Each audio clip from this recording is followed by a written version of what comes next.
जय नारायण बच्चों। तो बच्चों आज आप पढ़ेंगे लॉज एंड द गवर्नमेंट। तो आपको पहले भी मैंने बताया था कि laws is made by the government. Law कौन बनाती है? गवर्नमेंट हमारी बनाती है। तो the government makes laws and everyone who lives in the country has to follow this. Laws is made by the legislature, parliament. कोई भी लॉ बनते हैं हमारे, वो कौन बना, किसके द्वारा बनाए जाते हैं? पार्लियामेंट के द्वारा बनाए जाते हैं। गवर्नमेंट की ड्यूटी क्या होती है कि वो लॉज हमारे कंट्री में जो भी सिटीजन्स हैं प्रॉपरली फॉलो कर रहे हैं या नहीं।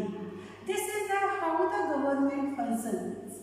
तो अब ये पॉइंट आया कि गवर्नमेंट कैसे फंक्शन करती है। तो it is the duty of the government कि पब्लिक प्रॉपर लॉज को फॉलो करें। So government make laws, take decisions, enforces laws. Means government laws को बनाती है, डिसीजंस को लेती है और हमारे ऊपर इन्फोर्स भी करती है अगर हम लॉज को फॉलो नहीं करते। इसको आप एक एग्जाम्पल से समझेंगे कि ट्रैफिक रूल्स गवर्नमेंट बनाती है। क्यों बनाती है? It is the duty of the government to protect the life of every Indian citizens. अब हमने अगर ट्रैफिक रूल्स को फॉलो नहीं किया तो एक्सीडेंट होंगे। तो इसमें गवर्नमेंट क्या करती है कि अगर हम रूल्स को फॉलो नहीं करते हैं तब हमें पनिश किया जाता है। तो बच्चों आपका टॉपिक आता है laws and government. The government makes laws and everyone in the country is suppose to follow them. The government has the right to make laws. It also has the power to enforce those laws. This is the manner of functioning of government. तो मैंने आपको बताया भी था कि government क्या करती है। Government makes laws, take decisions and enforces laws. Means laws को बनाती है कंट्री के लिए, कंट्री के वेलफेयर के लिए डिसीजंस भी लेती है और अगर कोई पर्सन लॉज को फॉलो नहीं करता है तो उसको इन्फोर्स भी करती है लॉज को फॉलो करने के लिए। टाइप्स ऑफ गवर्नमेंट में आपका आता है democracy, monarchy, dictatorship. A system of rule based upon government of the people, by the people and for the people. This is the definition of democracy. Of the people means होता है elected politician pass laws that the people obey. Means elected representative जो हमारे होते हैं वो laws को पास करते हैं और पब्लिक उसको फॉलो करती है। By the people means everyone regardless of race, gender should be follow to stand for election. हमारे कंट्री में इक्वलिटी रखी गई है। फंडामेंटल राइट्स से हमारा है जो फर्स्ट फंडामेंटल राइट्स है राइट टू इक्वलिटी। तो उसमें है कि एवरी वन पर्सन को इक्वल राइट है, देयर इज नो डिस्क्रिमिनेशन। तो सेकंड उसमें एक ये भी है कि राइट टू वोट जो रहता है, एवरी पर्सन को वोट देने का भी राइट है और एवरी पर्सन को allowed to stand for election, election में खड़े होने का भी राइट है। वोट देने का जो यूनिवर्सल एडल्ट फ्रेंचाइज सिस्टम रखा गया उसमें ओनली वन एक लिमिट है कि 18 ईयर्स की एज के बाद एवरी एडल्ट सिटीजन्स को इंडिया जो इंडियंस है उसको वोट देने का राइट है। For the people elected politician should govern on behalf of the people. बच्चों आप लोग देखते भी हैं एवरी 5 ईयर्स में हमारे यहाँ इलेक्शन कंडक्ट कराए जाते हैं बाय द इलेक्शन कमीशन और उसमें गवर्नमेंट को इलेक्ट किया जाता है 5 ईयर्स के लिए। तो वो इलेक्टेड जो रिप्रेजेंटेटिव होते हैं, इलेक्टेड गवर्नमेंट जो होती है वो किसके बिहाफ पर वर्क करती है? मीन्स पब्लिक ने उसको इलेक्ट किया है एक टाइम ड्यूरेशन के लिए।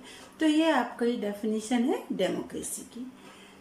डिक्टेटरशिप में क्या होता है? Government in which a single leader or party exercise absolute control over all citizens and every aspect of their lives.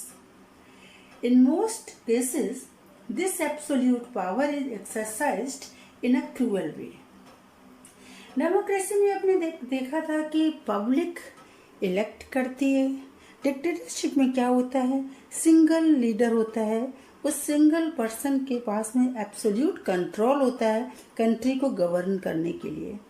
वहाँ पब्लिक वेलफेयर के एस्पेक्ट को ध्यान में नहीं रखा जाता है, ना ही पब्लिक कोई डिसीजन ले पाती है, ना ही पब्लिक गवर्नमेंट को इलेक्ट करती है।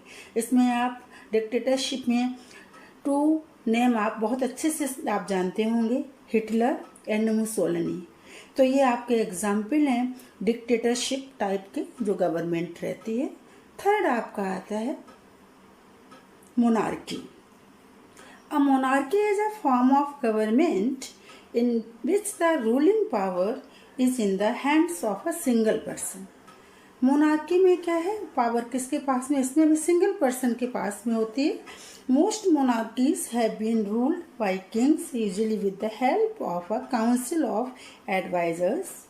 The word monarchy comes from the Greek terms monos meaning single. तो यहाँ पर आपको ये समझना है कि जो मोनार्की आपकी गवर्नमेंट रहती है वो सिंगल यहाँ पर भी रहता है, लेकिन किंग या क्वीन, लेकिन जो किंग और क्वीन होता है वो जो गवर्न करता है जब कंट्री को, तो वो अपनी एक काउंसिल ऑफ एडवाइजर बनाता है और उस काउंसिल और एडवाइजर से एडवाइस भी लेता है। तो ये हमारा है मोनार्की सिस्टम। बच्चों, आप कहते हैं इम्पॉर्टेंट पॉइंट्स वो आपको अच्छे से फोकस करना है उन पर। तो फर्स्ट है, Indian government is a democratic government. हमारे कंट्री में किस टाइप की गवर्नमेंट है, डेमोक्रेटिक है। In India there is a federal government. हमारे यहाँ फेडरल सिस्टम है। There are 3 levels of government. Government के 3 लेवल है, central, state and local government. Central govern the whole country, state govern the only state. Indian government have 3 organs: legislative, executive and judiciary. Legislative, formation of laws; executive, implementation of laws; and judiciary, interpretation of laws. It is necessary for the government to govern the country according to its constitution. Government की जब definition मैंने आपको explain की तो मैंने आपको बताया भी था कि कंट्री में किसी भी पार्टी की गवर्नमेंट हो, कोई भी गवर्नमेंट हो, ये सभी के लिए ज़रूरी है कि जो भी वर्क करेगी अकॉर्डिंग टू इट्स कॉन्स्टिट्यूशन करेगी। जो कॉन्स्टिट्यूशन में जिस तरह से रूल्स एंड लॉज बनाए गए हैं वो गवर्नमेंट को फॉलो करने होते हैं। The constitution of India has directive principles. हमारे कॉन्स्टिट्यूशन ने डायरेक्टिव प्रिंसिपल्स रखे हैं। These directive principles are guidelines for the government. ये directive principles guidelines है गवर्नमेंट के लिए कि गवर्नमेंट पब्लिक वेलफेयर के लिए वर्क करे। Every bill introduced by the government after being approved by majority and signed by president becomes a law. कोई भी बिल सबसे पहले गवर्नमेंट इंट्रोड्यूस करती है। कहाँ इंट्रोड्यूस करती है, पार्लियामेंट में, और वहाँ मेजॉरिटी से उसको पास होना मस्ट है। इसके बाद प्रेसिडेंट के पास जाता है और प्रेसिडेंट उस पर साइन करते हैं, तभी वो क्या बनता है, लॉ बनता है। Thank you.